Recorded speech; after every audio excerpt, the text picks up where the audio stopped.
ঢাকাই সিনেমার চিত্রনায়িকা শবনম বুবলী দেশ সেরা চিত্রনায়ক শাকিব খানের সঙ্গে জুটি বেঁধে কয়েকটি সিনেমায় অভিনয় করেন।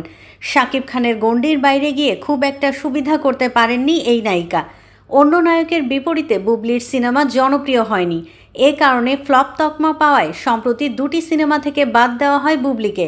সব কিছু ছাপিয়ে ঘুরে দাঁড়ানোর মিশনে নেমেছেন এই নায়িকা।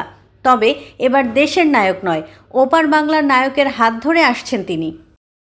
আসছে দুর্গাপূজায় ফ্ল্যাশব্যাক শিরোনামের একটি সিনেমা দিয়ে ওপার বাংলায় অভিষেক হতে যাচ্ছে বুবলীর। বিষয়টি নিশ্চিত করেছেন সিনেমাটির নির্মাতা রাশেদ রাহা। তিনি জানান, সিনেমাটিতে বুবলীর সঙ্গে অভিনয় করেছেন টালিউডের তারকা নির্মাতা কৌশিক গাঙ্গুলি ও অভিনেতা সৌরভ দাস।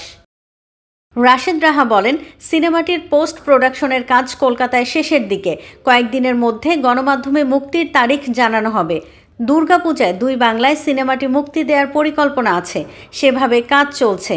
যদি কোনো কারণে দুর্গাপূজায় সিনেমাটি মুক্তি দেওয়া সম্ভব না হয়, তাহলে পূজার 2 সপ্তাহ পর মুক্তি দেওয়া হবে, অর্থাৎ পূজার আমেজ থাকতে থাকতেই মুক্তি পাবে ফ্ল্যাশব্যাক।